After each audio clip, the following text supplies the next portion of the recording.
Uh, this is what modern English drama is. Again, it's a kind of repetition, but it will enhance the idea that we had before about what modern drama is. So we have different ideas about what modern drama is. One of them is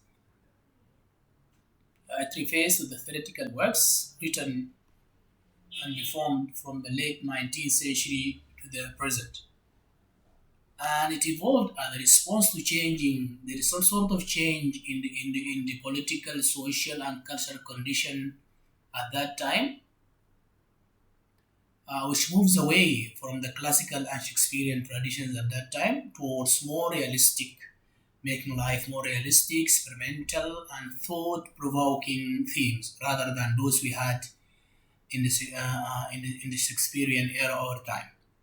So this is why modern drama often explores issues such as individual identity, which they didn't at the time of at the time of Shakespearean or before that. Social injustice, existential dilemmas, and psychological depths. All these themes and ideas didn't they weren't discussed at the time at the time before the modern drama.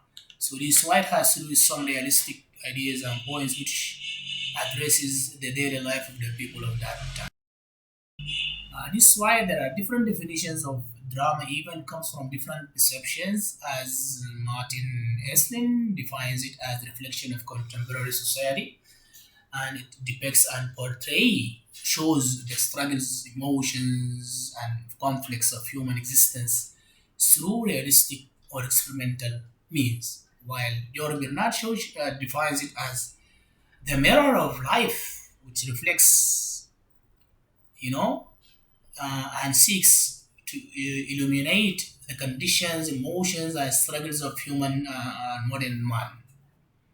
Arthur Merrill even defines it as not simply just a presentation of event, but an engagement with the moral and social questions of its time, provoking thought and reflection in the audience. So, Henrik Ibsen, who is considered as the father of modern drama, sees drama as it should not just entertain, but also challenge conventions, question norms, and push society towards introspection, and change.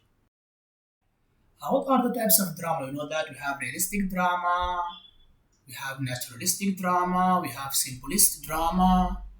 These are three types of drama, and as you can see, realistic drama focuses on everyday life, social issues, and psychological depth. And a very good example of this is Adolf's House by Henrik Ibsen.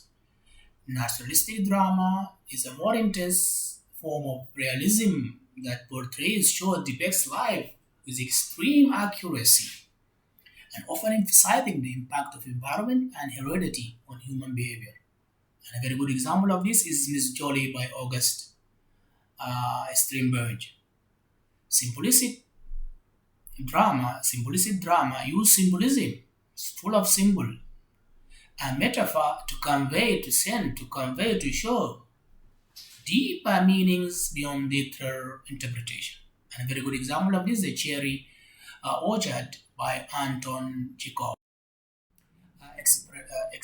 Expressionist drama even portrays the inner emotional and psychological states of characters rather than external reality. And a very good example of this, The Hero Ape by Egwin O'Neill.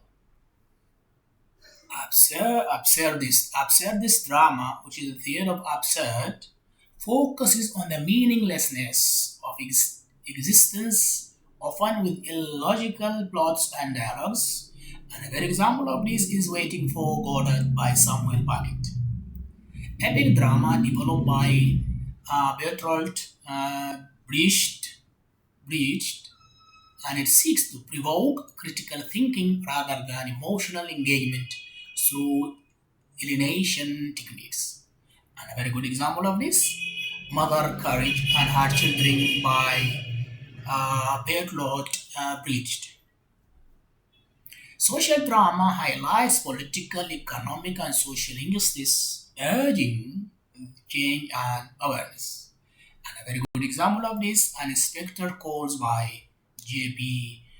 Priestley. Psychological drama explore the subconscious mind and human psychology and often focusing on personal struggles and trauma. And a very good example of this is a Streetcar Named Desire by Tennessee Williams. Comedy drama, which blends elements of post tragedy and comedy, presenting serious issues with humor.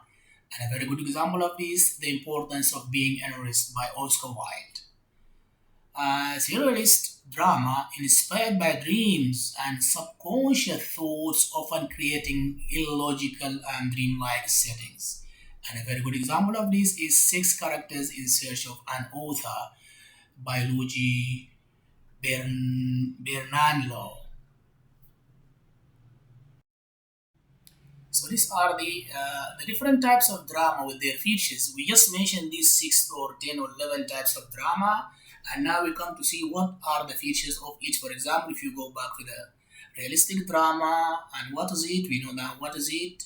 What are the feature? What distinguish this drama than the other is, yeah, ordinary characters and situation, realistic dialogue and natural speech, social, political, and moral themes, and psychological depths in characters. And a good example is one of them is Henrik Ibsen, Adolf's House, and The Glass by Tennessee Williams.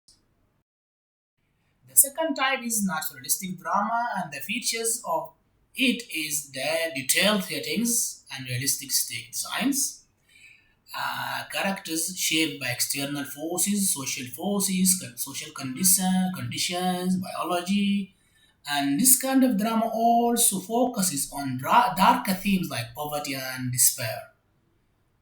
And a very good example of this is Miss Jolie by August Sternberg and The Lower Depths by Maxim Gorky.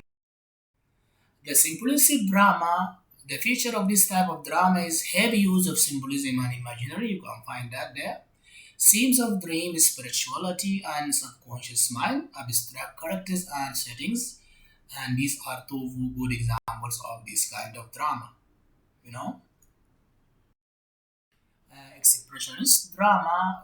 The feature of this type of drama is this dreamlike or nightmarish atmosphere, strong emotional intensity. Characters are often exaggerated or symbolic, and a good example of this is The Hairy Egg by Edwin O'Neill and uh, Mechanel by Sophie Treadwell.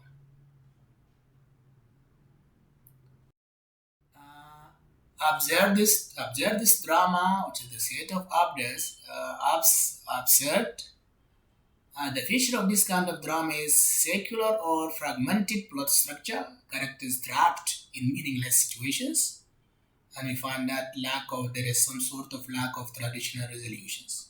And the most important one of example of this is Waiting for Godot by Samuel Beckett, and The Bad Soprano by Edwin Ionesco.